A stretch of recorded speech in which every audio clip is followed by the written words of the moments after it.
Coucou, donc je reprends la vidéo, donc c'est la partie 2 sur l'intelligence émotionnelle et donc je m'étais arrêtée à l'auteur quand il commençait à parler du nous, donc les notes.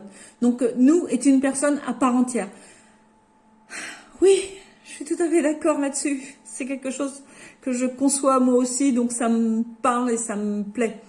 Donc souvent nous sommes dans l'échange et non dans le partage quand nous sommes dans un couple, dans le nous. Alors c'est pas que le couple homme-femme, hein, ça peut être un couple d'amis, un couple d'enfants, un couple, voilà. Donc faut arrêter de reprocher à l'autre, ça c'est clair. Il faut plutôt poser la question, prenons-nous assez soin du nous, restructurer le nous. En divorce, ce n'est ni le toi ni le moi. Quand il y a un divorce qui est fautif, c'est en fait le nous qui n'existe plus. Je fais ce que je dis ce que je fais. Je n'ai pas dit être transparent, mais que les règles du jeu soient claires.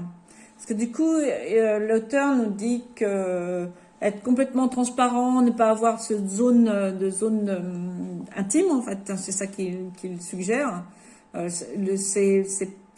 Voilà, ce qui est le plus important surtout, c'est que les règles soient claires. Être 100% là. Alors ça aussi, j'ai adoré parce qu'il dit, si tu arrives dans une réunion et que tu as 87% de ton potentiel, mais donne ces 100% de ces 87%.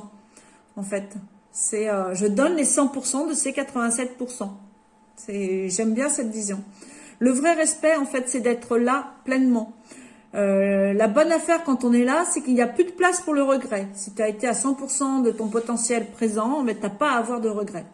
Il faut être bien dans ses pompes. L'altruisme, c'est réussir son égoïsme à travers l'autre. Ça aussi, j'ai adoré. La vraie formule ne devrait pas être « je t'aime », mais « je m'aime ».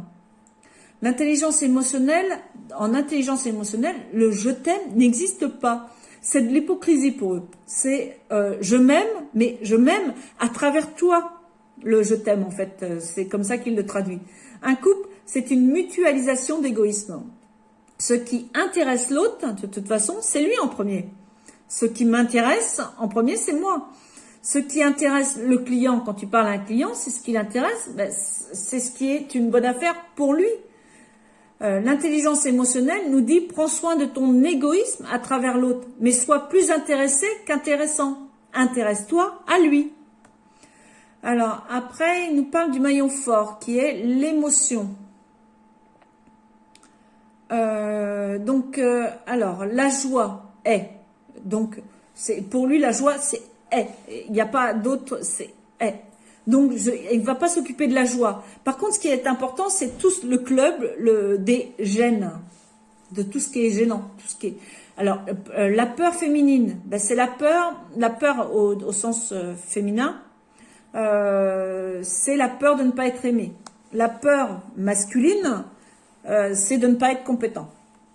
La surprise, c'est l'émotion de surprise. Et c'est l'émotion la plus fatigante en intelligence émotionnelle, car c'est réinitialiser ce que j'avais prévu pour que la surprise... c'est donc réinitialiser ce que j'avais prévu.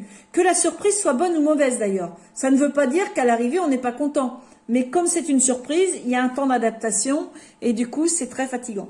Alors, il y a 6 émotions, mais plusieurs sentiments. Donc, il y a l'émotion de joie, la peur, la surprise, la tristesse, le dégoût, la colère. Et tout le reste, ce ne sont que des sentiments. Par exemple, la frustration, c'est un sentiment. Donc si c'est pas de toutes ces émotions, la peur, la surprise, la tristesse, le dégoût, la colère, ben c'est forcément un sentiment. Et on ne peut pas travailler sur un sentiment. On ne peut travailler que sur les émotions qui la composent. Donc si tu es frustré, cherche quelles sont les émotions derrière. Frustré parce que tu es triste, la colère, le dégoût, la surprise, la peur, tu vois qu'est-ce qui est derrière en fait.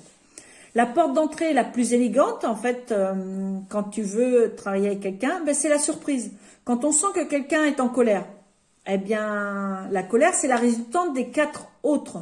Donc, la colère, c'est en fait une résultante de la peur, de la surprise, de la tristesse et du dégoût. Du coup, il faut mieux commencer par par exemple, à la personne de lui demander, mais qu'est-ce qui t'a surpris pour être en colère? Et ça, c'est la porte la plus élégante. L'intelligence émotionnelle, c'est l'action. Qu'est-ce que vous faites? En fait, en intelligence émotionnelle, la première question à faire quand on est en prise avec nos émotions, c'est de se dire, mais qu'est-ce que je vais faire? Alors, il parle du big mot, le big moment. Donc, j'ai pas pris plus de notes, donc c'est peut-être à creuser. Donc, quand on sort avec une bonne énergie, par exemple, suite au séminaire, à sa conférence, il y a une superbe énergie. En fait, cette énergie, elle nous est utile pour passer à l'action. Mais elle nous est utile pendant les 21 jours. Après, ça va dans la raison, donc ça devient du froid.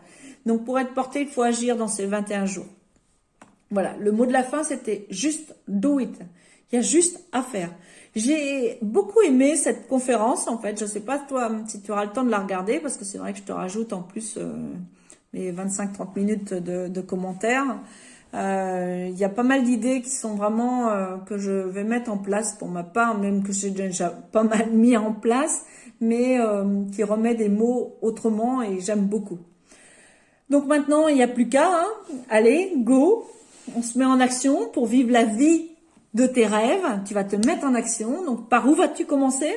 Quel est le premier petit pas que tu vas faire pour aller te mettre en action? C'est ce qui est le plus important, c'est toujours le passage à l'action. C'est ce qui me plaît le plus, moi, dans mes accompagnements. C'est de pouvoir voir les gens se mettre en action, de commencer par démarrer, de découper les objectifs en tout petits pas et de pouvoir y aller petit à petit. C'est ce qui est extraordinaire.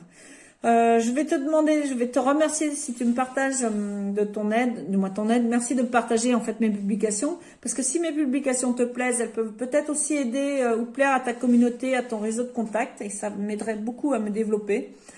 Là-dessus, je te souhaite une très très belle journée dans la joie et la bonne humeur, et je te dis à plus tard. Surtout, n'oublie pas de t'inscrire à ma newsletter pour participer au tirage au sort du mois prochain. Allez, bye bye, toujours dans la joie et la bonne humeur.